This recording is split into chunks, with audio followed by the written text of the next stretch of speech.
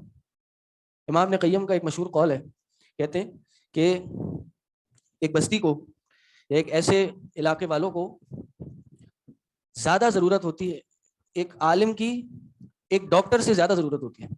ایک عالم کی ایک ڈاکٹر سے زیادہ ضرورت ہوتی ہے. کہا کیوں؟ کہا اس لیے کہ ایک عالم جو ہے یا ڈاکٹر جو ہے, ایک طبیب جو ہے, وہ لوگوں کے جسمانی بیماریوں کا علاج کرتا ہے. اور جسمانی بیماریاں کبھی کبھار خود بھی صحیح ہو جاتی ہیں, یا بعض اوقات ڈاکٹر ہو بھی تب بھی انسان کے اگر قسمت میں, نصیب میں اس بیماری کے رزلٹ میں موت لکھی ہے تو انسان تو ویسے ہی مر جائے گا نا. چاہے دنیا کا بڑے سے بڑا ڈاکٹر ہی کیوں نہ اس کا علاج کر لے, بڑے سے بڑے ہاسپٹل میں کیوں نہ ایڈمٹ ہو جائے, انسان نے پاس ہونا ہے وہ پاس ہو جائے گا. لیکن اگر ایک علاقے میں کوئی عالم نہ ہو, کوئی دائی نہ ہو, مبلغ نہ ہو, مربی نہ ہو, لوگوں کی تربیت کرنے والا نہ ہو, ایمان سدھارنے والا نہ ہو, تو پھر اگر موت ہوگی تو موت انسان کے ایمان کی موت ہوگی. جسمانی موت تو وقتی طور پہ ہر کسی کو آنی ہے, لیکن اگر ایمان فوت ہو گیا نا, انسان کا ایمان ختم ہو گیا, تو پھر انسان کا کچھ نہیں ہو سکتا ہے. دنیا میں بھی خسارہ ہے اور آخرت میں ابد و آباد کا خسارہ ہے, ہمیشہ ہمیشہ کے لیے جہنم میں جا سکتا ہے انسان. تو اس دنیا میں اگر انسان کو سب سے پہلے اگر کسی چیز کی فکر کرنی چاہیے تو اپنے ایمان کی فکر کرنی چاہیے. یوم لا ينفع مال ولا بنون, کہ جس دن نہ مال کام آئے گا نہ اولاد کام آئے گی. جس دن نہ مال کام آئے گا نہ اولاد کام آئے گی, الا من اتى الله بقلب سلیم, سوائے اس کے کہ جو قلب سلیم, صاف دل, گناہوں سے پاک دل اللہ کے پاس لے کے آئے گا, وہ اس کو فائدہ دے گا. یہ ایک میسج ہے جو میں سمجھتا ہوں کہ ہم سب کو اپنی لائف میں بھی اپنانا چاہیے, کہ یہ جو دعا ہے ابراہیم علیہ السلام کی یہ بڑی امپورٹنٹ ہے. کہ سب سے پہلے ابراہیم نے پھل نہیں مانگے, کھانا پینا نہیں مانگا کہ جی جان ہے تو جہان ہے, اس کانسیپٹ پہ نہیں گئے, بلکہ کہا کہ اللہ کسی بھی حالت میں ہو نماز نہیں چھوڑے. یہ نماز ایسا کانسیپٹ ہے, واللہ صحابہ کہتے ہیں کہ ہم میں کوئی شخص نماز چھوڑنے کو کفر کے علاوہ کچھ نہیں سمجھتا تھا. یہ نماز ایسا کانسیپٹ ہے. قیامت کے دن پہلا سوال کس چیز کا ہوگا؟ نماز کا ہوگا. اگر انسان کی نماز درست ہوئی سب چیزیں درست ہو جائیں گی. اگر نماز درست نہیں ہوئی, لوگ کہتے ہیں جی بڑے بڑے تنظیمیں بنائی ہوئی ہیں, بڑی بڑی جماعتیں بنائی ہوئی ہیں, ہمارا فلاں منشور ہے, ہم فلاں مطلوب کے ساتھ نکلیں, فلاں مطالبے ہیں ہمارے, فلاں مشن ہے, ویژن ہے ہمارا. بھائی سب چیزیں ہوں گی, ہونی چاہیے, لیکن انسان سب سے پہلے کیا دیکھے اپنی نماز کیسی ہے اس کی. قد افلح المؤمنون الذین هم فی صلاتهم خاشعون, کامیاب ہو گئے مومنین لوگ جنہوں نے اپنی نمازوں میں خشوع و خضوع اختیار کیا. اگر نماز میں خشوع ہوگا تو کامیابی ہے, نماز میں خشوع نہیں ہے تو کامیابی نہیں ہے. اور اگر سرے سے ہی نماز نہ ہو پھر کیا ہوگا؟ نماز اپنے وقت سے بھی آگے کر کے پڑھنا یہ کبیرہ گناہ ہے, اکبر الکبائر میں سے ہے. علماء نے کہا کہ جو شخص نماز کو اپنے وقت میں نہیں پڑھتا اس کے بعد وہ نماز پڑھ ہی نہیں سکتا, کیونکہ نماز کا وقت نکل گیا. ان الصلاۃ کانت علی المؤمنین کتابا موقوتا, نماز جو ہے مومنین پہ اپنے وقتوں میں فرض ہے. جیسے حج محرم میں نہیں ہو سکتا, رمضان کے روزے ربیع الاول میں نہیں رکھے جا سکتے, اسی طرح نماز بھی اپنے وقت میں نہیں پڑھی جا سکتی. نماز اپنے وقت کے علاوہ نہیں پڑھی جا سکتی. نماز ہے تو اپنے وقت میں ہے. اس لیے علماء نے کہا جو شخص نماز نہیں پڑھتا, جو تارک صلاۃ ہے, نماز ترک کرنے والا, میں نے پہلے اس پہ بات کی تھی کہ اس شخص کے بارے میں حکم ہے. بعض ائمہ نے کہا کہ اس کو ہمیشہ ہمیشہ کے لیے جیل میں بند کر دو, جب تک توبہ نہ کرے, نماز پڑھنا نہ شروع کر دے, اس کو باہر نہیں لانا. کسی نے کہا کہ اس کو قتل کر دو, قتل کر دو. سزا کے طور پہ قتل کرو. جیسے ایک زنا کرنے والے زانی کو قتل کیا جاتا ہے, اسی طرح نماز چھوڑنے والے کو بھی قتل کر دو. اس سے بھی سخت امام احمد نے کہا کہ اس کو اس لیے قتل کر دو کیونکہ یہ کافر ہو گیا.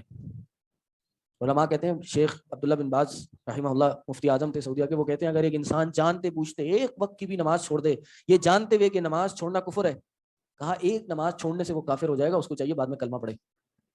اتنا شدید معاملہ ہے. تو انسان کچھ بھی ہو جائے نماز نہیں چھوڑے, نماز اپنے وقت سے نہ جانے پائے.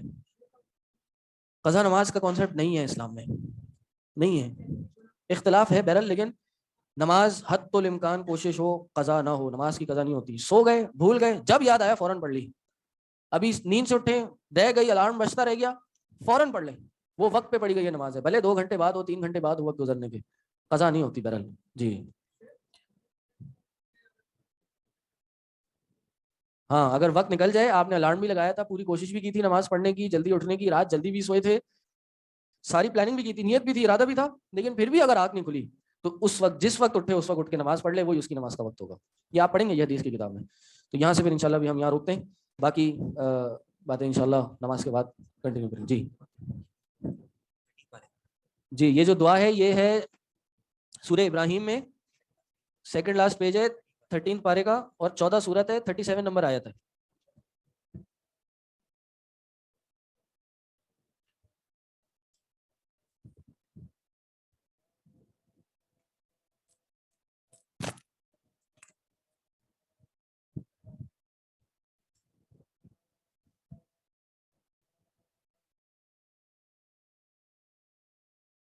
چلیں جی, ہو گیا بھائی. ہیلو, آواز آ رہی ہے آن لائن؟ جی, تو یہ کچھ ابراہیم علیہ السلام اور اسماعیل علیہ السلام کی زندگی سے جو ہم سیکھ سکتے تو ہم نے پڑھا. اب آ جائیں واپس اپنے ٹاپک پہ کہ نبی علیہ السلام کے ہم نے دادا کے بارے میں پچھلی کلاس میں پڑھا تھا. دادا کا نام عبد المطلب تھا, ہم سب کو پتہ ہے. کچھ ان کی زندگی کے بارے میں ہم نے پڑھا. اسی طرح ان کے بیٹے کون تھے؟ حضرت عبداللہ بن عبد المطلب. یہ بھی ان کے بیٹوں میں سب سے زیادہ خوبصورت اور چہیتے بیٹے تھے. انہوں نے اللہ سے دعا کی تھی, ایک نظر مانی تھی کہ اللہ اگر میرے, کیا نظر مانی تھی یاد ہے؟ کتنے؟ 12 یا 10؟ جی 10 بیٹے اگر ہو گئے اللہ تو پھر میں ایک بیٹے کو ذبح کروں گا.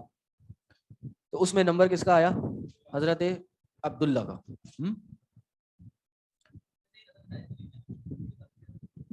جائز تو نہیں ہے بہرحال. تو انہوں نے جب ان کو بیٹا ہو گئے, تقریباً یہ 10 بیٹے ہو گئے, تو انہوں نے اپنی نظر پوری کرنے کی کوشش کی کہ اب اپنے بیٹے کو ذبح کریں. اس لیے ان کا نام ذبیح لکھا جاتا ہے. ان کا ایک نام ذبیح بھی ہے. اللہ کے نبی صلی اللہ علیہ وسلم نے کہا کہ میں 2 ذبیحوں کی اولاد میں سے ہوں. 2 ذبیح کون؟ ایک تو حضرت اسماعیل علیہ السلام کہ جن کو بھی ان کے والد ذبح کرنے کے لیے گئے تھے, لیکن وہ پھر معجزہ ہو گیا اور وہاں پر اللہ نے ایک مینڈا دے دیا اور پھر اس کو ذبح کیا گیا. اور ایک یہ, لیکن ان کو بھی بچا لیا گیا تھا. اور اس طرح سے ہوا کہ لوگوں نے آ کے اعتراض کیا کہ بھائی یہ کیا کر رہے ہیں آپ یہاں, تو پھر ایک ٹریڈیشن بن جائے گا کہ لوگ اپنی اولادیں یہ نیتیں ماننا شروع کر دیں گے, نظر ماننا شروع کر دیں گے کہ اللہ میں اتنی اولادیں اور آخر والے کو ہم ذبح کر دیں گے. تو نے کہا کہ نہیں آپ یہ نہیں کر سکتے. پھر اس کی ایک لانگ سٹوری ہے, وہ پھر آپ ڈیٹیل میں اپنی کتاب میں پڑھ سکتے کہ وہ ایک نجومیہ خاتون تھی, ان کے پاس گئے. ہاں, کوہانا ایک خاتون تھی, اس کے پاس گئے اور اس کے پاس جا کے اس نے یہ کہا, اس نے ایک حل دیا کہ بھائی اونٹ لیں, اونٹوں کا فدیہ دیں. اور پھر تقریباً 100 اونٹ ہو گئے, تو پھر 100 اونٹ کا فدیہ دیا اور پھر یہ بچ گئے. تو یہ جو ایک جان کے عوض 100 اونٹ کا فدیہ دیا جائے, یا کوئی کسی کو قتل کر دے اور اس کی جو دیت ہے, آپ کو پتہ ہے اسلام میں کوئی کسی کو قتل کر دے تو اس کو اس کے بدلے میں یا تو قتل کیا جائے گا, یا پھر جس کو قتل کیا جائے اس کے گھر والے فدیہ لے سکتے ہیں. فدیہ کہتے ہیں, کیا کہتے ہیں؟ دیت. ہاں آج دماغ نہیں چل رہا میرا. دیت لے سکتے ہیں. اور وہ دیت کیا ہے؟ ایک انسان کی 100 اونٹ. تو یہ زمانہ جاہلیت سے یہ کام چلتا آ رہا تھا. اسلام نے اس کو برقرار رکھا کہ کوئی بھی آج بھی اگر کسی انسان کی دیت لے تو وہ 100 اونٹ ہو سکتی. ان کی بھی دیت 100 اونٹ تھی, وہ ایک پوری سٹوری ہے. اور نبی علیہ السلام نے خود کہا کہ ان کو 2 ذبیحوں کی اور 2 فدیے دیے گئے بزرگ کی اولاد کہا جاتا ہے. تو ان کا بھی فدیہ کیا دیا تھا؟ حضرت اسماعیل کا وہ مینڈا دیا تھا نا, وہ ان کا فدیہ تھا. اسی طرح پھر ان کی آمنہ سے شادی ہوئی اور پھر چند دنوں بعد چند عرصے بعد انتقال ہو گیا, اور اس کے بعد پھر نبی علیہ السلام کی پیدائش ہوئی. یہاں ایک سوال یہ آتا ہے کہ نبی علیہ السلام کو ایک اعلیٰ نسب میں کیوں پیدا کیا گیا؟ اعلیٰ نسب سے کیا مراد ہے؟ ہاں, اعلیٰ نسب کو ہم کیا کہیں گے؟ کہ ایک ہاں نوبل فیملی میں نبی علیہ السلام کو کیوں پیدا کیا گیا. کہتے ہیں عربوں کا مزاج تھا کہ اعلیٰ نسب کی بات کو ترجیح دیتے تھے. آپ نے دیکھا ہوگا اکثر ہمارے یہاں گاؤں گھاٹ میں بھی یہ ایک رواج ہوتا ہے کہ جو ایک بڑے خاندان کا ہوتا ہے, ایک وڈیرے کے خاندان کا ہوتا ہے, فیوڈل سسٹم بھی ہمارے یہاں ہے, کہ ان کی باتوں کو بڑا سنا جاتا ہے. یہ ہمارے پیر ہیں, یہ تو ہمارے بزرگوں میں سے ہیں, اب وہ صحیح کہیں غلط ان کی بات کو مانا جاتا ہے. لیکن اسی طرح کیونکہ یہ بھی ایک بدو علاقہ تھا, اتنے پڑھے لکھے لوگ تھے نہیں مکہ مدینہ کے, کہتے ہیں عربوں کا مزاج تھا کہ اعلیٰ نسب کی بات کو ترجیح دیتے تھے اور کسی کم نسب والے کی بات کو اہمیت نہیں دیتے تھے. اس لیے اللہ تعالیٰ کی یہ حکمت کا تقاضا ہوا کہ اس نے آخری نبی محمد صلی اللہ علیہ وسلم کو سب سے اعلی نسب پیدا کیا. نہیں, نبی علیہ السلام کو سب سے اعلیٰ نسب دیا. اور وہ کون سا سب سے اعلیٰ نسب تھا؟ ہم نے پچھلی کلاس میں حدیث پڑھی تھی کہ اللہ تعالیٰ نے چنا, کون سی سلائیڈ ہے وہ, یہ کہ ان اللہ اصطفیٰ کنانہ من ولد اسماعیل, اللہ تعالیٰ نے اسماعیل کی اولادوں میں سے کنانہ کو چنا اور کنانہ سے قریش کو چنا. کنانہ میں بھی قریش ایک بہت ایک عظیم قبیلہ تھا, اور اس میں سے بنی ہاشم کو چنا.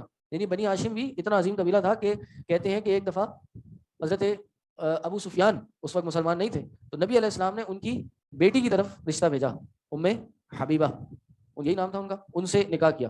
تو حضرت سفیان نے انکار نہیں کیا, حضرت سفیان اس پہ خوش ہوئے. گو کہ وہ ایک مسلمانوں کے خلاف تھے اور دشمن میں سے تھے اس وقت, لیکن اس پہ خوش ہوئے کہ چلو کہ ہماری بیٹی بنی ہاشم کے گھر میں شادی ہو کے جا رہی ہے, ہماری بیٹی کا رشتہ بنی ہاشم میں ہو رہا ہے. تو ایک اعلیٰ نسب تھا, ایک نوبل فیملی تھی, اور اس کو بڑا سراہا جاتا تھا, اس کا ایک ان کے اندر دل میں بڑا مقام تھا. تو کہا کہ میں جی نسب کیا ہوتا ہے بھائی؟ لینیج کیا ہوتی ہے؟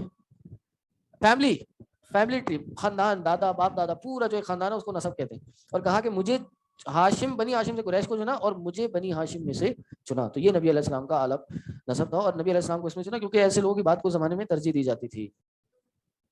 اسی طرح جس زمانے میں نبی کریم صلی اللہ علیہ وسلم کو بھیجا گیا اس وقت کی حالت کیا تھی؟ اس وقت دیگر اور جو مذاہب تھے ان کی کیا سچویشن تھی؟ کہتے ہیں کہ مدینہ کے آس پاس 3 قبائل تھے. کس کے؟ یہودیوں کے. یہود کے 3 قبائل تھے, ایک بنو قینقاع, ایک بنو نذیر اور ایک بنو قریظہ. اسی طرح خیبر میں بھی کچھ یہود آباد تھے. یہ یہود مدینہ کیسے آئے؟ کسی کو پتہ ہے؟ جی اصلی والے حضرت عیسیٰ کو تو انکار کرتے ہیں یہودی, تبھی یہودی ہیں. ہاں, یہ تھوڑی سی ریسرچ کر کے اگلے کلاس میں پھر پوچھیں گے. ہاں کیا کہہ رہے ہیں؟ ہاں, یہ آخری نبی کی تلاش میں آئے تھے, اور ان کی کتابوں میں لکھا تھا کہ جو آخری نبی ہے وہ ایسے علاقے میں ہوگا کہ جہاں کھجور کے درخت ہوں گے, صحرا ہوگا. صحیح, اس کا پہاڑوں کی ایک وادی ہوگی, پہاڑوں کے درمیان میں ہوگا. تو یہ اس طرح آئے تھے. لیکن پھر بھی ان کی کچھ سٹوری ہے کہ یہ پہلے مدینہ سے مکہ سے کوئی لے کے گیا ان کو اور وہاں لایا, اور وہ ایک سٹوری ہے, وہ کوئی کوشش کرے کہ کلاس میں ہمارے ساتھ شیئر کرے. اسی طرح عیسائیت, عیسیٰ کہاں تھے؟ عیسیٰ کے پیروکار, عیسیٰ علیہ السلام کے جو فالوورز تھے کرسچنز, ان کا کیا معاملہ تھا؟ کہتے ہیں حضرت عیسیٰ علیہ السلام کے متبعین تھے یہ عیسائی, مصر, شام, عراق, حبشہ. اچھا, یہ جو شام ہے آج کے دور میں شام کس کو کہا جاتا ہے؟ جی سیریا کو. لیکن اس زمانے میں شام صرف سیریا نہیں تھا, شام میں جارڈن, فلسطین اور اور بھی کئی علاقے اس کے اندر شامل تھے. تو کہتے ہیں کہ روم, عراق, مصر, شام, حبشہ کے اکثر علاقوں میں یہ عیسائی آباد تھے, ان کو اقتدار, ان کو رولرشپ یہاں حاصل تھی. اور یہ جزیرہ عرب کے کیا لکھا ہے علاقے نجران میں آباد تھے. عرب میں نجران میں ہوا کرتے تھے یہ جو کرسچنز ہوا کرتے تھے. حضرت عیسیٰ علیہ السلام پر نازل شدہ دین کو چھوڑ کر ان میں بت پرستی عام ہو چکی تھی. یعنی اصل جو کرسچینٹی تھی وہ اس سے ہٹ کے یہ بھی بت پرستی میں پڑ چکے تھے. یہ تو ہو گیا عیسائیت. عیسائیت کیسی آئی یہاں پر؟ جی یہ بھی ہوم ورک ہے, ہاں یہ بھی بتائیں اگلی کلاس میں. اسی طرح مجوسی کون ہوتے ہیں؟ آگ کی پرستش کرنے والے, آگ کی عبادت کرنے والے. جی پارسی لوگ, پارسی کہیں گے ان کو؟ ہاں نہیں, وہ الگ ہے. ہاں وہ بھی آگ کی پوجا کرتے ہیں. یہ وہی والے ہیں یا نہیں اللہ عالم, یہ مجھے نہیں پتا. مجوسی آگ کی عبادت کرنے والے, جبکہ اس کے علاوہ وہ ستارے, چاند, سورج کی پرستش بھی ان میں پائی جاتی تھی. اور ان کی سب سے بڑی قوت فارس کی سلطنت تھی. یعنی روم تھی اس وقت کی بڑی سلطنت, اور ایک فارس کی سلطنت تھی. روم میں کون تھے؟ کرسچنز تھے, اور فارس میں کون تھے؟ یہ مجوسی تھے. یہ ہو گئے آپ کے مجوسی. پھر بچتے ہیں کون؟ روم اور فارس کی سلطنتیں. روم جیسے کہا نا, روم عیسائیت کی طرف نسبت کرنے والے, روم کرسچنز والے تھے, اور فارس مجوسیت والے تھے. یہاں ایک سوال ہے, روم کو جب شکست ہوئی تو مکہ کے مشرکین کیوں خوش ہوئے؟ یہ بھی کیا ہے، ہوم ورک ہے، تھوڑی ریسرچ کر کے آئیں. یہ کہاں ملے گا؟ سورہ روم کھولیں. سورہ روم قرآن میں ایک سورت ہے، اس کا نام ہے سورہ روم. اس کی شروع کی آیات ہے، ان کی تھوڑی تفسیر پڑھیں، اس میں آپ کو پتہ چل جائے گا. ہاں پریڈکشن تو تھی کہ غلبت الروم فی ادنی الارض وهم ببعد غلبهم سیغلبون، یہ تو پریڈکشن ہے، لیکن یہ ہوا. لیکن اس پہ مکہ مکرمہ کے جو مشرک تھے، نان مسلم جو مشرکین تھے، وہ کیوں اتنا خوش ہوئے؟ کیا وجہ تھی؟ ان کی الائنمنٹ کس کے ساتھ تھی اور وہ کس کے ساتھ اپنے آپ کو جوڑا کرتے تھے؟ یہ آپ نے اگلی کلاس میں پتہ کر کے لانا ہے. اچھا آئے مسلمانوں، اس وقت جو مکہ یا مدینہ کی دینی اور سیاسی حالات تھے ان کے بارے میں جان لیں جلدی سے، پھر اپنی کلاس کو ختم کرتے ہیں. کہہ رہے سیاسی حالت یہ تھی کہ جو مکہ کے لوگ تھے یہ بیت اللہ کے متولی تھے. بیت اللہ کے متولی مطلب گارڈینز آف دی کعبہ، کعبہ کے یہ منتظم تھے، کعبہ کے معاملات دیکھتے تھے، اس کو چلاتے تھے. اور اسی کی وجہ سے ان کو ایک لیڈنگ رول حاصل تھا پورے عرب میں، کیونکہ پورے عرب سے لوگ یہاں پہ آتے تھے، حج کے لیے آتے تھے اور اپنی عبادتیں کیا کرتے تھے یہاں کے. تو ان کے پاس بیت اللہ کی چابی تھی، یہ قریشی تھے اور بیت اللہ کے جو بھی معاملات تھے اس کو چلاتے تھے. کہہ رہے پورے عرب میں قدر کی نگاہ سے دیکھا جاتا تھا، اور ان کا پیشہ تجارت تھا، بزنس کرتے تھے. یہاں سے مال لے جا کے وہاں، وہاں سے لے جا کے یہاں پہ. رحلت الشتاء والصیف، کہ ایک کیراوین جاتا تھا سردیوں میں، ایک کیراوین جاتا تھا گرمیوں میں. اور اسی میں حضرت خدیجہ نے بھی نبی علیہ السلام کو بھیجا تھا، کیونکہ بزنس تھے، خواتین بھی بزنس کرتی تھی، نبی علیہ السلام کو بھی اس پہ بھیجا گیا تھا آنے والے وقتوں میں. تو یہ بھی اس وقت بزنس کرتے تھے، پیسہ وہاں سے بناتے تھے اور کیا کرتے تھے، کعبہ کا ہولڈ ان کے پاس تھا. کہتے ہیں ان کا یہ ماننا یہ تھا کہ جو لوگ فوج شدگان ہیں، جو لوگ فوج شدگان نیک لوگ بتوں کی صورتوں میں ہمارے سامنے ہیں، ان کے نیک اعمال کی بدولت اللہ نے ان کو بھی اختیارات دے رکھے ہیں. یعنی مرنے کے بعد چونکہ یہ نیک لوگ تھے، یہ اچھے متقی پرہیزگار لوگ تھے، ان کی وجہ سے اللہ نے ان کے اعمال کی وجہ سے ان کو کچھ اختیارات دیے رکھے ہیں. اور پھر کیا تھا، جبکہ مکہ کے لوگ عقیدہ آخرت کے بھی منکر تھے، آخرت میں نہیں ایمان لاتے تھے. یہاں پہ ایک کلو ہے جو میں نے شاید پچھلا سوال کیا تھا، اس کا کلو اس بات میں ہے کہ مکہ کے لوگ عقیدہ آخرت کے منکر تھے، جس کی سبب ظلم و زیادتی ان میں بہت زیادہ تھی. آخرت کا جب کانسیپٹ ہی نہیں ہے، جب لائف آفٹر ڈیتھ کا کوئی انڈرسٹینڈنگ ہی نہیں ہے، تو بس بے لگام ہوئے چلے جاؤ، جو کرنا کرو، طاقت ہے جس کی لاٹھی اس کی بھینس. مرنا ہی نہیں ہے، قبر میں جب جانا ہی نہیں ہے، آخرت میں اللہ کے سامنے کھڑا ہی نہیں ہونا، کون پوچھے کیا حساب دینا، کیا ہمیں سزا جزا ملنی، کچھ نہیں. بس جو دل میں آ رہا ہے کری چلے جاؤ، مظلوم کو دبائی چلے جاؤ، جو بیچارہ غریب ہے اس کو اور تنگ کیے چلے جاؤ. یہ سارے کام یہ کرتے تھے. اور دینی حالت کیا تھی کہ دین، یہ جو مکہ تھا، میں نے آپ کو بتایا تھا کہ اس زمانے کے جو مشرک تھے، یہ عقیدے کی کلاس میں بتایا تھا کہ اس زمانے کے مشرک تھے، وہ کون سی توحید کا اقرار کرتے تھے؟ کس کا اقرار کرتے تھے؟ کس کو مانتے تھے؟ الوہیت کو مانتے تھے یا نہیں مانتے تھے؟ کس کا اقرار کرتے تھے؟ ربوبیت کا. اللہ کو رب مانتے تھے. کیوں رب بھی کیوں مانتے تھے؟ خالق مالک رازق بھی کیوں مانتے تھے؟ کیونکہ ابراہیم علیہ السلام کے فالوورز تھے. یہ ابراہیم علیہ السلام کا دین کچھ نہ کچھ ان کے دماغ کے کسی کونے کے گوشے میں ضرور تھا کہ اس کائنات کو بنانے والا، چلانے والا، پالنے والا، زندہ سے مردہ، مردے سے زندہ کرنے والا، آسمان سے رزق دینے والا اللہ ہی ہے. لیکن اللہ کی عبادت نہیں کرتے تھے. اور جب عبادت نہیں کرتے تھے تو ان کی حالت یہ تھی کہ یہ تین کام کرتے تھے. ان کے عقیدے میں تین چیزیں تھیں. نمبر 1، یہ بت اپنے بتوں کے بارے میں عقیدہ رکھتے تھے کہ یہ بت اللہ کے ہاں ہمارے سفارشی ہیں، کہ ہماری سفارش کریں گے اللہ کے ہاں. ہا اولائی شفعاؤنا عند اللہ. جی جی عقیدہ آخرت کے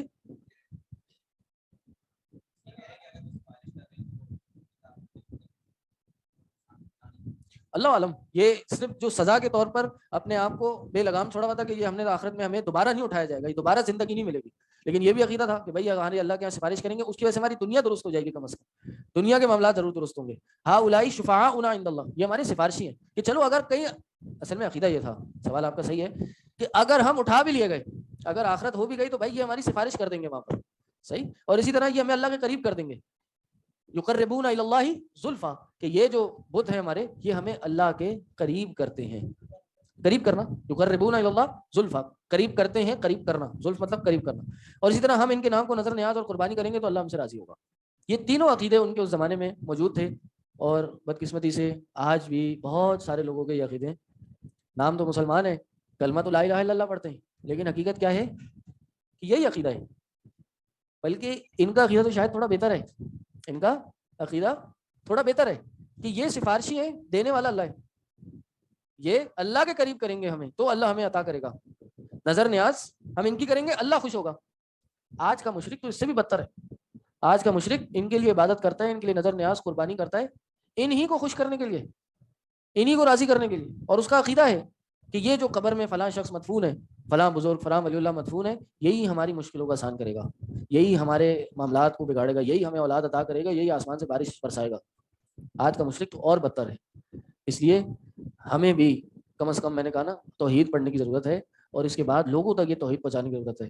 وہ کہ بھائی وہ زمانے کے تو لوگ تھے مشرک، یہ آئے تھے ہم پہ کیوں فٹ کر رہے ہیں؟ بھائی ہم فٹ کر کے فتوے نہیں لگا رہے، لیکن یہ کام وہی کام آپ وہ کر رہے ہیں جو اس زمانے میں کیا کرتے تھے۔ بلکہ اس زمانے کے لوگ، قرآن کی آیت ہے کہ جب پریشانی ہوتی تھی تو اللہ کو پکارتے تھے اپنی خوشی میں، اور جب پریشانی نہیں ہوتی تھی تو اپنے بتوں کے پاس جاتے تھے، لیکن جیسی پریشانی ہوتی تھی پریشانی میں بھی اللہ کو پکارتے تھے۔ لیکن آج کا مشرک کیا کرتا ہے؟ آج کا مشرک پریشانی ہو خوشی ہو سب میں غیر اللہ کو پکارتا ہے، قبرستان جاتا ہے، مزارات پہ جاتا ہے، ڈوریاں باندھتا ہے، تالے باندھتا ہے، چادریں چڑھاتا ہے، ان کے سامنے نظر نیاز کرتا ہے، انہی مزار کے باہر لنگر بٹ رہا ہے، چرسی چپراسی وہاں بیٹھے ہوئے، اور جنہوں نے کئی مہینوں سے نہانے کی ان کو سعادت نصیب نہیں ہوئی، ان کے قریب ایک صاف ستھرا آدمی جاتے ہوئے بھی 10 بار سوچے، ان کو کھلا کے سمجھتے ہیں کہ ہم نے بہت بڑی عبادت کر لی۔ کبھی آپ کو ویڈیوز دکھائیں گے کہ لوگ کیسے کیسے خدرے کے لال شہباز قلندر کا جا کے حج کرتے ہیں، وہ ایک گندا پانی کا کنواں ہے، گٹر کا پانی بھی شاید صاف ہوگا، وہ جو کالا پانی ہے اس کے اندر لوگ اس کے اندر جا کے نہاتے ہیں، عقیدہ یہ ہے کہ یہاں نہانے سے ہمارے گناہ دھل جائیں گے، اور وہ مزار میں اچھل کود ہو رہا ہے، ڈانس ہو رہا ہے، عورتیں مرد سب مکس ہو کے ڈانس کر رہے ہیں، یہ جی رقص ہو رہا ہے، اور یہ عرس منایا جا رہا ہے۔ یہاں تو میں سمجھتا ہوں پھر بھی کچھ بہتر معاملہ تھا اس زمانے میں، آج کا معاملہ تو بہت برا ہے، اللہ بچائے ان سب چیزوں سے۔ یہاں ہم اپنی کلاس کو سٹاپ کریں گے، کوئی سوال ہو تو جلدی سے پوچھ سکتے ہیں۔ جی سر اس وقت خانہ کعبہ میں بت تھے کیا؟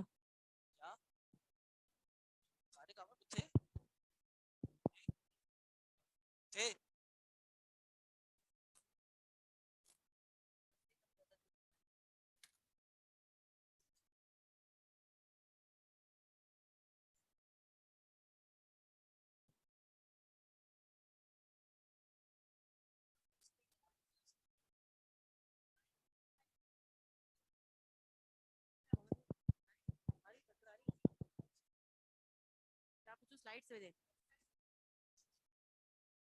سر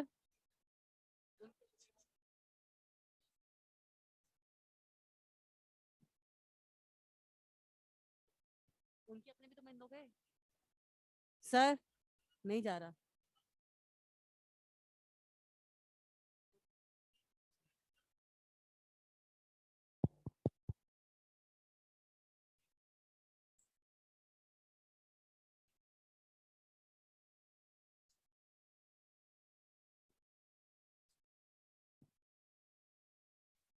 سر واٹس ایپ پہ سلائڈس آئیں گے کیا؟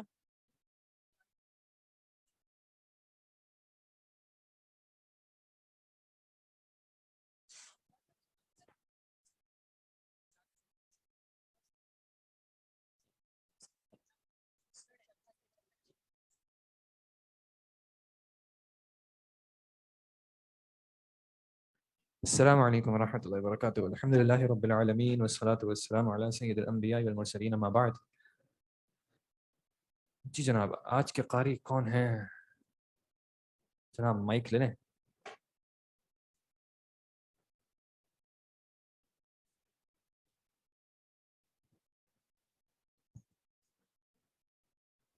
أعوذ بالله من الشيطان الرجيم.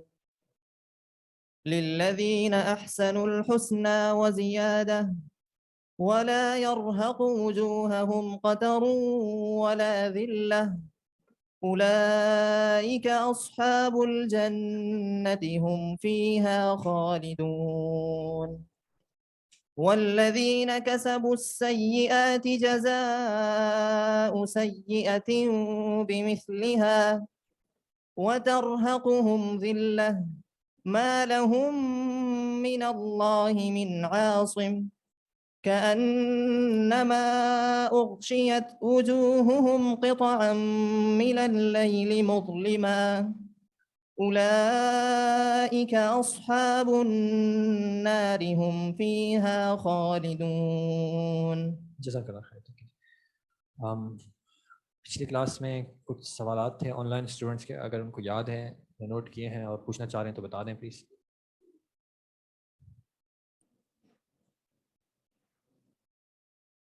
جی بھائی ترجمے کی کوشش کیا ماشاء اللہ، ویسے آپ لوگ کر لیتے ہیں. جی بھائی ترجمہ. للذین احسنوا الحسنى وزیادہ.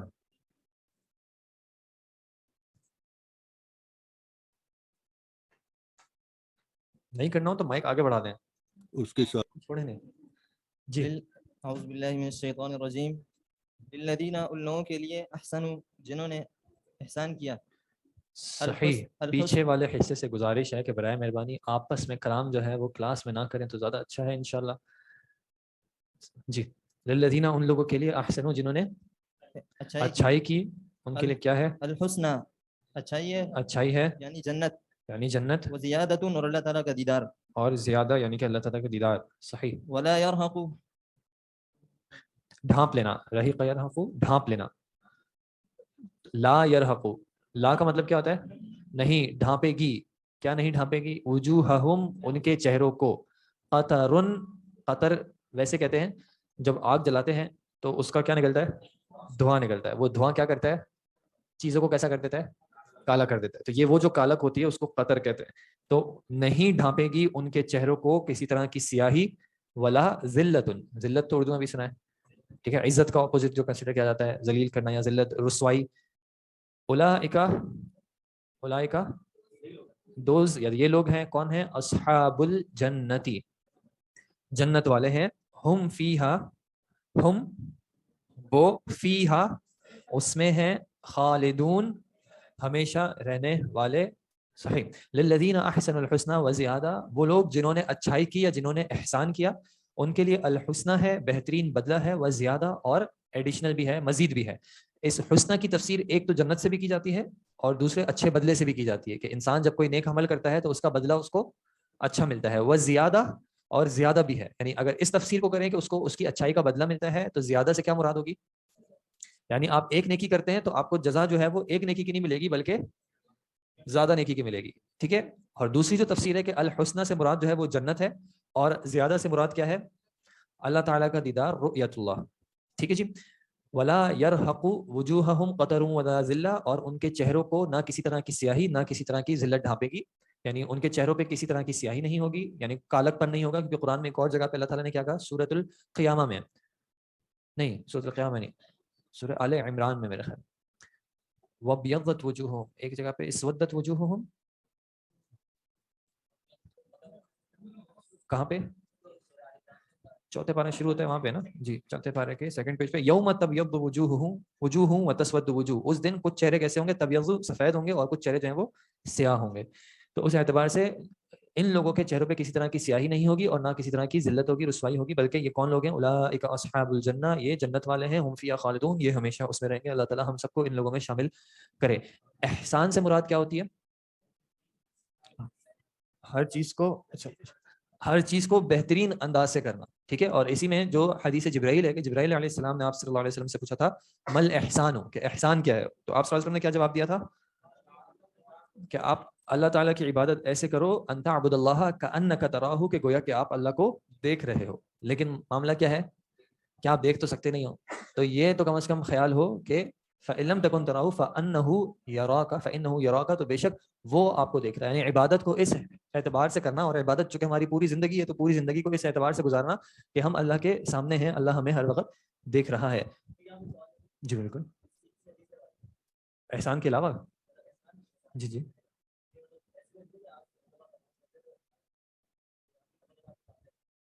یہ اسی حدیث سے میرے خیال میں ڈرائیو کیا جاتا ہے نا، ان تعبد، آپ کوئی بھی عبادت کریں تو دیکھنا پڑے گا، مجھے پتہ نہیں، ایک حدیث ذہن میں آ رہی ہے لیکن مجھے اس کے الفاظ یاد نہیں آ رہے. وہ تو ہم قبلے کی طرف ویسے بھی کرتے ہیں نا، کیونکہ ورنہ تو اللہ تعالیٰ نے کہا ہے کہ فَأَيْنَمَا تُوَلُّوا فَثَمَّ وَجْهُ اللَّهِ، کہ آپ جدھر بھی ٹرن کریں گے اللہ. صحیح، تھوڑی سی اس کی تفصیل دیکھنی پڑے گی پھر، معذرت. اچھا، ایک حدیث میں آتا ہے جو زیادہ سے مراد جو ہے اللہ تعالیٰ کا دیدار ہے.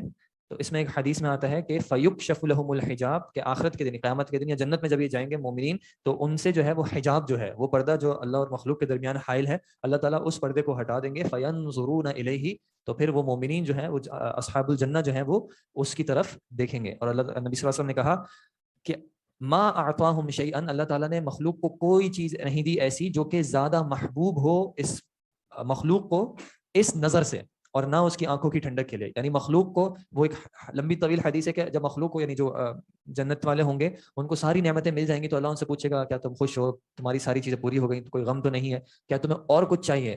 تو جنت والے کہیں گے کہ ہمیں یہ تو مل گیا، اب ہمیں اور کیا چاہیے ہوگا. تو پھر اللہ تعالیٰ جو ہے وہ مومنین کو اپنا دیدار عطا کریں گے. اب اللہ تعالیٰ سے دعا کرنی چاہیے. اس حوالے سے آپ کو کوئی دعا ذہن میں آتی ہے اللہ تعالیٰ کی طرف دیکھنے کے اعتبار سے؟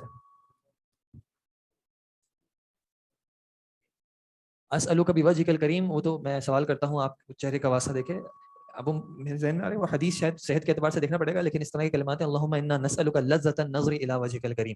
اللہ ہم سوال کرتے ہیں آپ سے آپ کے چہرے کی طرف دیکھنے کی لذت کا. اللہ تعالیٰ ہم سب کو جو ہے یہ دیدار عطا کرے. پھر آگے والذین کسبوا السیئات، والذین اس میں واو الگ ہے، الذین الگ ہے. واو کس معنی میں؟ اور الذین وہ لوگ جو یا جنہوں نے کیا کیا، کسبو.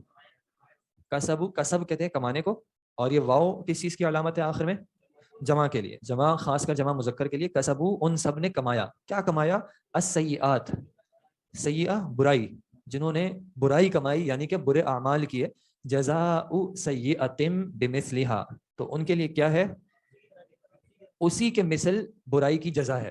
یہ اللہ تعالیٰ کا کیا عدل ہے یا احسان ہے کہ جب انسان نیکی کرتا ہے تو اس کو بڑھ چڑھ کے جو ہے وہ ریوارڈ ملتا ہے، لیکن اگر انسان برائی کرتا ہے تو اس کو اس کی برائی سے زیادہ کی جزا نہیں ملتی. تو بمثلھا اسی کے مثل ہے جو انہوں نے برائی کی. وترہقہم ذلہ. جی ترہقو کا کیا مطلب ہوگا؟ اوپر ٹھا جانا یا ڈھانپ لینا. اوپر تھا نا لا یرہقو، تو یہاں پہ کیا ہے؟ ترہقو. ٹھیک ہے کہ ان کو ڈھانپ لے گی، ان کے اوپر چھا جائے گی. کون چھا جائے گی؟ ذلتن، ذلت چھا جائے گی. ما لہم من اللہ من عاصم، ما نہیں ہے لہم ان کے لیے من اللہ اللہ سے، من عاصم، عاصم بچانے والا، حافظ حفاظت کرنے والا. ٹھیک ہے، کوئی ان کو اس دن جو ہے وہ اللہ سے بچانے والا نہیں ہے. کأنما گویا کہ ایسا لگتا ہے کہ اغشیت، یا ایسا لگے گا کہ اغشیت، غشیہ یغشا کا مطلب ہوتا ہے ڈھانپ لینا. اغشیت ڈھانپ لے گی، وجوہہم ان کے چہروں کو کیا ڈھانپ لے گی؟ قطعا. قطعہ اردو میں بھی کہتے ہیں. قطعہ کس چیز کو کہتے ہیں؟ ٹکڑا. ٹھیک ہے، قطعتن ٹکڑا. قطعن ٹکڑا، من اللیل رات میں سے. کس اعتبار سے؟ مظلمن تاریکی یا اندھیرے کے اعتبار سے. اولئک وہ لوگ ہیں اصحاب النار آگ والے، ہم فیہا خالدون وہ اس میں ہمیشہ رہنے والے ہیں. اللہم اجرنا من النار. ظلم سے، ظلمات اندھیرے کو بھی، ظلمات اندھیرے کے لیے استعمال بھی ہوتا ہے. یہاں پہ لیل کا اعتبار ہے تو پھر جی کس طریقے سے؟ تو پھر لیل کا ذکر کرنے کا کیا مقصد ہو؟ ویسے ٹھیک ہے نہیں، ظلمات جو ہے وہ ظلم اندھیرے کے معنی میں بھی ہوتا ہے، اور وہ دوسرا جو ہم نے ظلم لکھا تھا اس معنی میں. والذین کسبوا السیئات جزاء سیئۃ بمثلھا، اور وہ لوگ جنہوں نے کمائی برائیاں تو ان کے لیے ان کی برائیوں کی مثل جو ہے وہ جزا ہے. وترہقہم ذلہ، اور ڈھانپ لے گی ان کو رسوائی. ما لہم من اللہ من عاصم، نہیں ہے ان کے لیے اللہ سے کوئی بچانے والا. کأنما اغشیت وجوہہم قطعا من اللیل مظلما، گویا کہ ڈھانپ لیا ہے ان کے چہروں کو رات کی تاریکی نے یا اس کے کچھ حصے نے. یہ آگ والے ہیں اور وہ اس میں ہمیشہ رہیں گے. ویوم، وا الگ ہے. ان لوگوں کی کریکٹرسٹک یہاں پہ سیئات کرنے والا کہا ہے، اور پھر مختلف جگہوں پہ جو ہے وہ سیئات والے بتائے ہیں کہ کون کون لوگ ہیں، کہ کس کس طرح کی سیئات، برائی، نیک اعمال کے اپوزٹ برے اعمال. اب یہ برے اعمال کس کس طرح کے ہیں؟ ایک طریقہ یہ بھی ہے کہ ہر جگہ پہ جہاں پہ مومنین کی صفات بتائی ہوئی ہوں اس کا آپ اپوزٹ سمجھ لیں. ٹھیک ہے، مثال کے طور پہ قد افلح المؤمنون، مومنین کامیاب ہو گئے. کون ہیں وہ لوگ؟ الذین هم فی صلاتہم خاشعون، اپنی نمازوں میں خشوع اختیار کرنے والے. تو جو نماز نہیں پڑھتے وہ اس کیٹیگری سے باہر، وہ برائی والے ہو گئے. للزکاۃ فاعلون، زکوٰۃ ادا کرنے والے ہیں یا اپنے نفسوں کو پاک کرنے والے ہیں. جو یہ کام نہیں کرتے وہ برائی کرنے والے ہیں. تو اس طرح جو جو چیزیں مومنین کی صفات بیان کی ہیں، ویسے اصحاب الجنہ کی صفات بھی ہیں، بیان کی گئی ہیں، تو وہ بھی مختلف جگہوں پہ آتی جائیں گی انشاءاللہ. بالکل اللہ تعالیٰ معاف کر دیں گے. اللہ تعالیٰ جب ایک انسان برائی کرتا ہے، ایک برائی ہے جو اللہ تعالیٰ نے کہہ دیا ہے کہ میں معاف نہیں کروں گا. وہ اللہ تعالیٰ نے کہہ دیا ہے کہ اگر انسان نے اپنی زندگی میں مرنے سے پہلے توبہ نہیں کی اس گناہ کی تو یہ گناہ کبھی معاف نہیں کرے گا اللہ، اور وہ ہے شرک. اس کے علاوہ جو بھی گناہ ہے اگر اس گناہ کے پیچھے انسان کے ایمان کی سپورٹ ہے، یعنی وہ اسلام والا ہے، ایمان والا ہے، تو وہ اللہ سے یہ امید رکھ سکتا ہے کہ اللہ مجھے معاف کر دے گا. ٹھیک ہے، اللہ ہر گناہ کو معاف کر سکتا ہے، لیکن ضروری نہیں ہے کہ معاف کرے گا. انسان ہے نا کہ ایمان جو ہے خوف اور امید کی درمیانی کیفیت کا نام ہے، کہ یہ خوف بھی ہو کہ کہیں اللہ تعالیٰ میرے گناہ کو مجھ پہ پکڑ نہ لے، لیکن یہ امید بھی ہو کہ میرے جو گناہ ہوئے ہوں گے اللہ تعالیٰ ان کو معاف کر دے گا. لیکن معافی کے کچھ پہلو ہیں جو اللہ تعالیٰ نے بتایا کہ دنیا میں کر لو تو یہ معافی آسان ہے. ایک اس گناہ کو چھوڑ دو، اس سے توبہ کر لو، اس کی طرف واپس پلٹنے کی چاہت نہ رکھو، یا عہد کرو کہ اس کی طرف واپس نہیں پلٹو گے، تو صرف یہ نہیں کہ اللہ معاف کر دے گا، بلکہ کیا کرے گا، اس گناہ کو نیکی میں تبدیل کر دے گا. ٹھیک ہے، لیکن اگر انسان توبہ نہیں بھی کرتا کسی گناہ سے، پھر بھی ایک امید ہے کہ اللہ چاہے تو اللہ اس گناہ کو بھی معاف کر سکتا ہے. لیکن اللہ تعالیٰ نے وعدہ نہیں کیا کہ ہر گناہ کو معاف کرے گا، کہ یہ نہیں کہ انسان یہ امید رکھے یا مطلب ہر گناہ بھی کرتا رہے اور یہ بھی پختہ وہ رکھے کہ چلو معافی تو ہوتی رہے گی نا. کیونکہ اگر یہ پہلو ہوتا تو سب سے پہلے صحابہ میں یہ پہلو دکھتا ہمیں کہ وہ گناہ کرتے جاتے اور ہمیں یہ دعوت دے کے جاتے یا یہ سمجھا کے جاتے کہ اللہ تو معاف کر دے گا.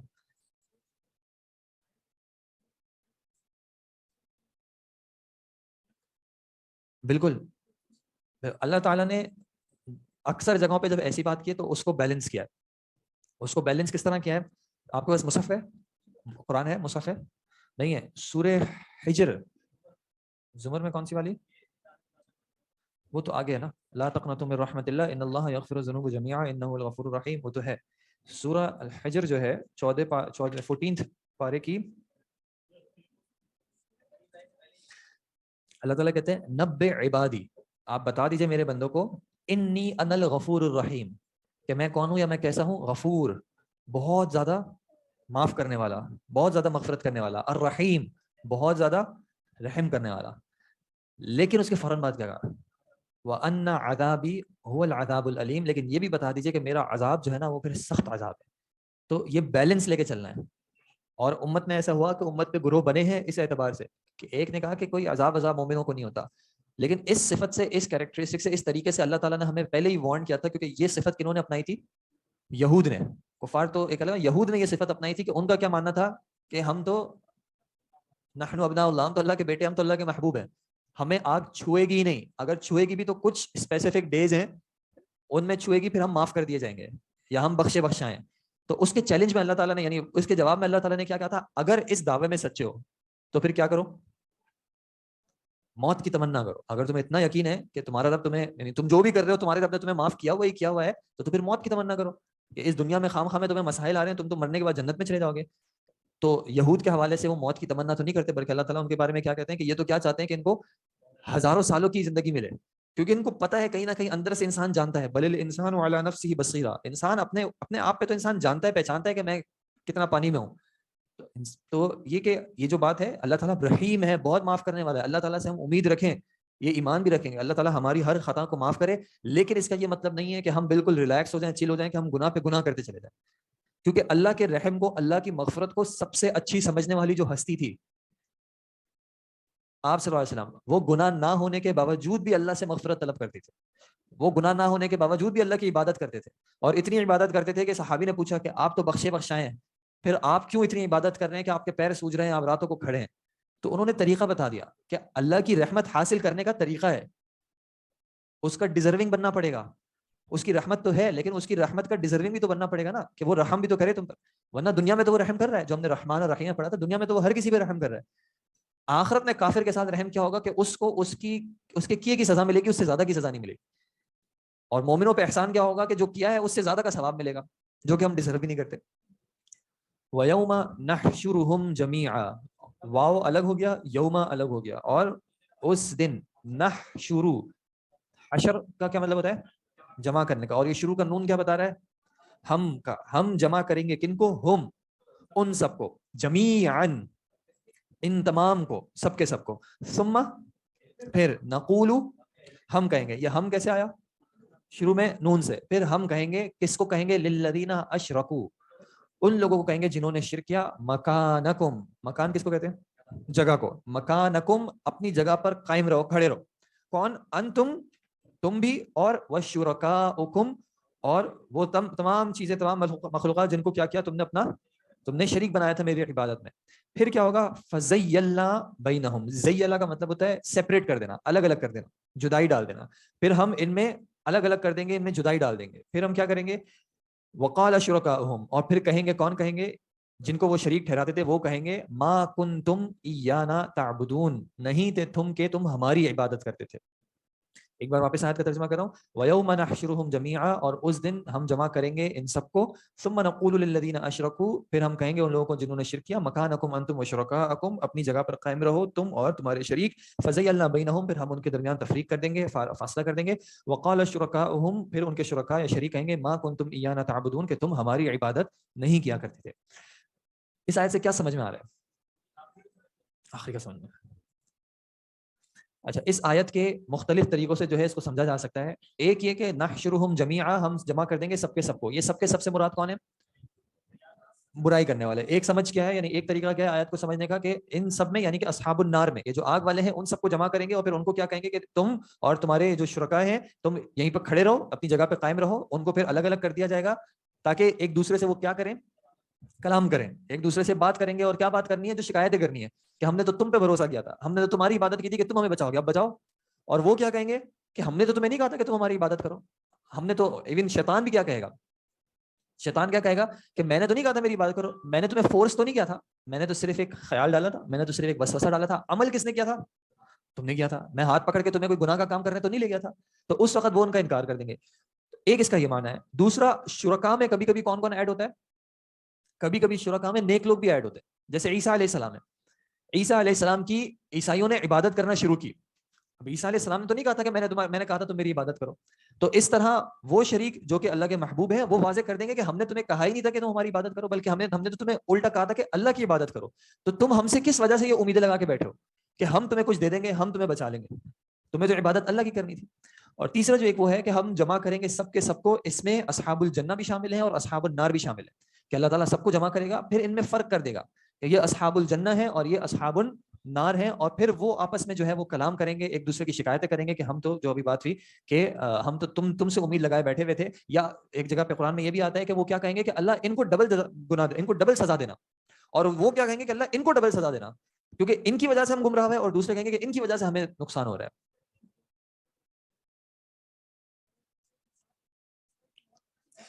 اس میں بھی علماء کے اقوال ہیں. ایک یہ ہے کہ یہاں پہ جو مراد ہوگی وہ صرف اور صرف جو وہ مخلوق ہوں گی جو کہ مکلف ہیں, یعنی جن سے اللہ تعالیٰ سوال کرے گا. لیکن ایک قول یہ بھی ہے کہ وہ مخلوقات بھی ہوں گی, یعنی جیسے پتھر وغیرہ ہوں گے, وہ بھی گواہی دیں گے کہ تم ہماری عبادت نہیں کرتے تھے, یا ہم نے تمہیں نہیں کہا تھا ہماری عبادت کرو. جیسے اللہ تعالیٰ نے انسان کے جسم کے اعضاء کے بارے میں بتایا ہے کہ ہمارے اعضاء جو ہیں وہ ہمارے خلاف گواہی دیں گے, کہ ہم کہیں گے کہ ہم نے نہیں کیا تھا, جسم کہے گا کہ نہیں یہ تو کیا تھا, اس وقت کیا تھا, اس طریقے سے کیا تھا. تو وہ بھی گواہی دیں گے. کس چیز پہ گواہی دیں گے؟ کہ اللہ نے ہر مخلوق کے اندر جو ہے وہ فطری طور پہ توحید رکھی ہے, اور توحید سے انحراف کرنا جو ہے وہ فطرت کی مخالفت ہے. ما من شیء الا یسبح بحمدہ, نہیں ہے کوئی چیز اس میں ہر مخلوق شامل ہے, پتھر ہو گیا, لکڑی ہو گئی, ہر مخلوق, مگر وہ کیا کرتی ہے؟ یسبح بحمدہ, وہ اللہ کی تسبیح بیان کرتی ہے, صرف اسی کی کرتی ہے, باقی مخلوق شرک نہیں کرتی. آپ نے سنا ہے جو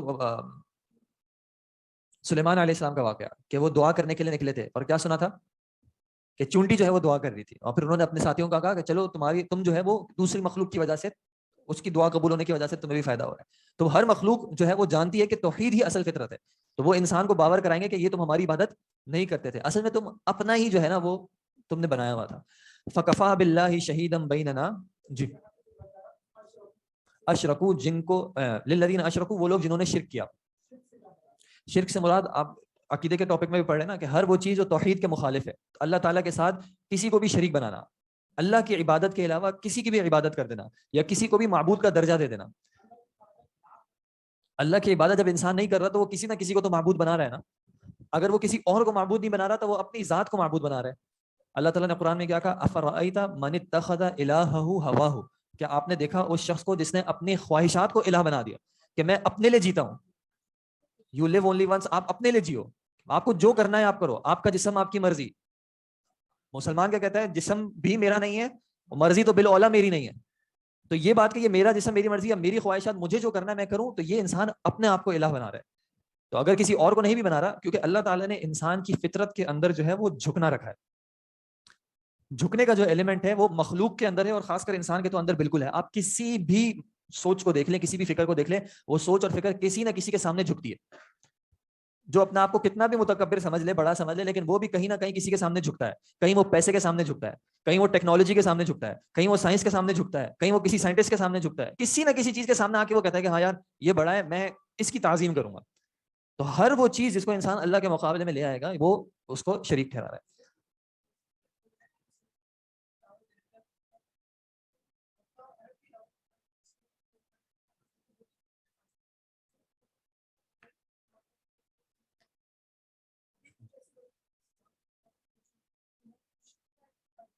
ہر وہ شخص جو کہ ایسے مرا ہے کہ اس کو اسلام کی دعوت کبھی پہنچی ہی نہ ہو, اللہ کا کام ہے, اللہ کی ذمہ داری ہے کہ اللہ اس پہ حجت تمام کرے گا.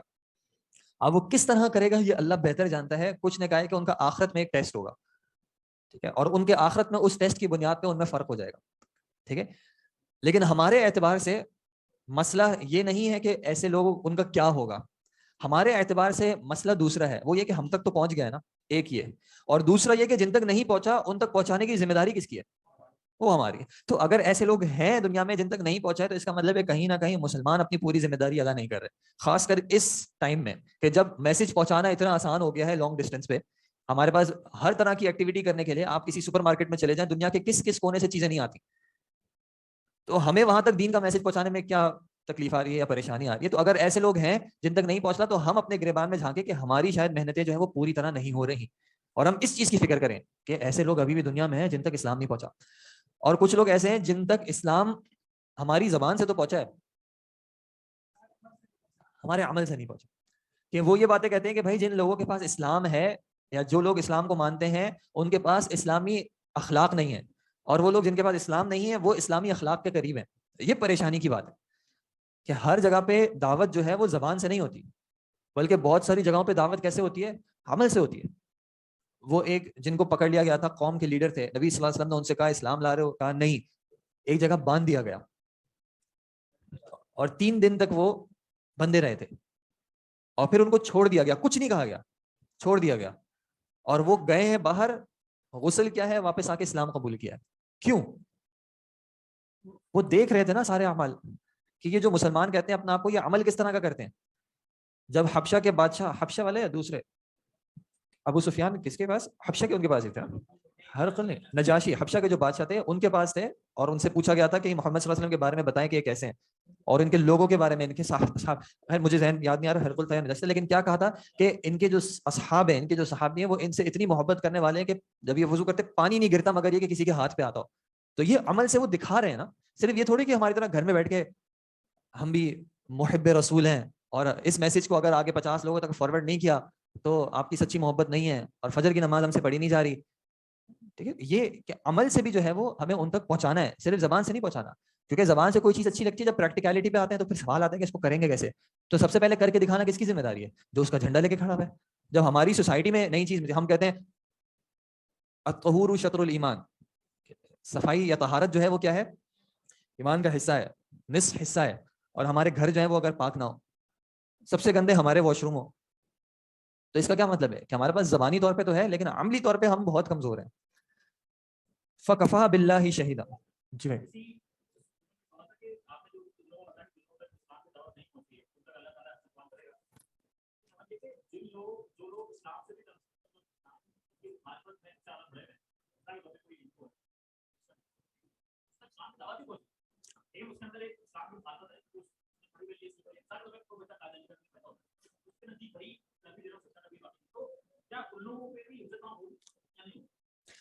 یہ اس میں نا پھر تفصیل ہے کہ اصل میں قرآن کی ایک آیت ہے جس میں اشارہ تو یہ ملتا ہے کہ اللہ تعالیٰ نے انسان کی فطرت کے اندر اس چیز کی پہچان رکھی ہے.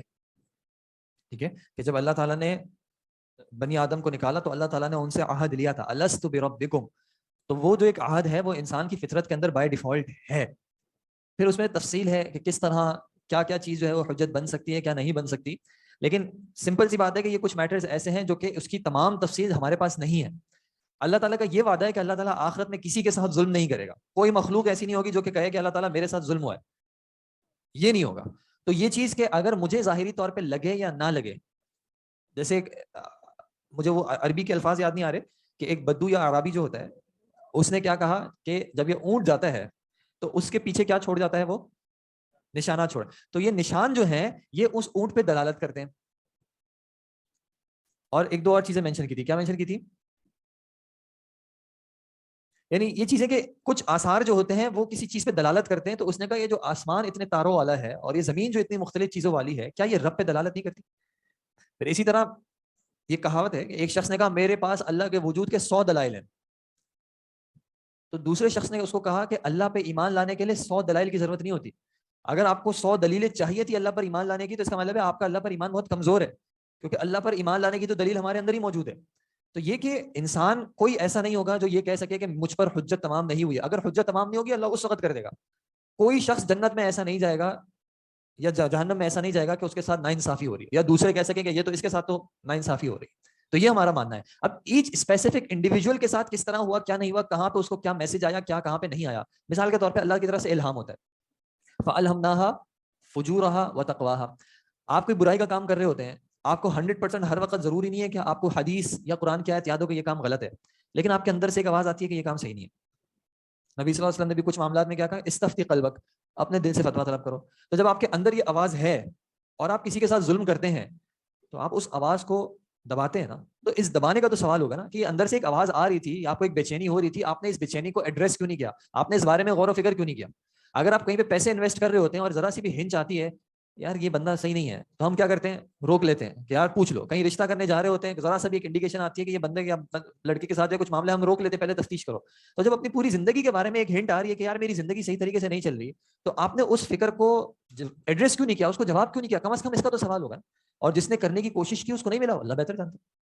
ایک آخری آیت کر لیں انشاءاللہ, پھر ہم فکفا باللہ شہیدا. کفا کا مطلب کیا ہوتا ہے, کافی ہو جائے گا اللہ, یا کافی ہے اللہ, شہیدا بطور گواہ کے, بیننا ہمارے درمیان, و بینکم اور تمہارے درمیان, ان کننا بے شک ہم تھے, عن عبادتکم تمہاری عبادت سے, لغافلین غفلت میں, ہمیں تو پتہ بھی نہیں تھا کہ تم ہماری عبادت کر رہے ہو. اور یہ ویسے تو ہر کسی کو سوچنا چاہیے, یعنی خاص کر کفار میں سے, لیکن آج کل بالکل ظاہر سی بات ہے مسلمانوں کو بھی سوچنا چاہیے کہ ہم کن چیزوں کی عبادت, اور آپ لوگ انشاءاللہ توحید میں پڑھ رہے ہیں, عقیدے میں پڑھ رہے ہیں کہ عبادت کا جو مضمون ہے یا عبادت کا جو ٹاپک ہے وہ چھوٹا سا نہیں ہے کہ بس دو تین چار چیزیں عبادت نہیں ہوتی. پوری زندگی آپ نے تعریف پڑھ لی عبادت کی. عبادت کی تعریف جو شیخ الاسلام ابن تیمیہ نے کی ہے, کیا ہے وہ, اسم جامع لکل ما یحبہ اللہ ویرضاہ من اقوال و افعال, کہ ہر وہ چیز جس سے اللہ راضی ہو سکتا ہے یا ہوتا ہے یا اس کو پسند کرتا ہے, ہر وہ چیز عبادت ہے. اور ہر وہ چیز, اس کا اپوزٹ کیا ہو جائے گا کہ جس کو اللہ پسند نہیں کرتا تو وہ اس کی عبادت نہیں ہے.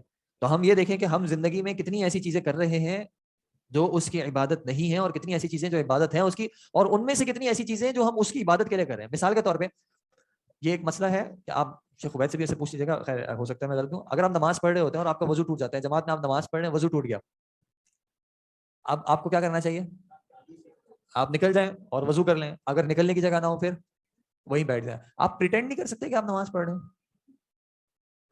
ہم ایک امبیرسمنٹ ہوگی, آپ پریٹینڈ کر لیں, کیا جاتا ہے, کیوں نہیں کر سکتے, کیونکہ آپ پہلے جو قیام کر رہے تھے, رکوع کر رہے تھے, سجدہ کر رہے تھے, وہ کس کے لیے کر رہے تھے, اللہ کے لیے کر رہے تھے. اب وضو ٹوٹنے کے بعد کس کے لیے کر رہے ہیں. اسی طرح یہ آگے انشاءاللہ ہم سورہ یوسف میں پیرنٹنگ کے حوالے سے بھی تھوڑا سا ڈسکس کریں گے کہ بچے جب نماز پڑھتے ہیں, کمرے کا دروازہ بند ہوتا ہے, وہ الگ طریقے سے پڑھتے ہیں, اور امی آ جاتی ہیں,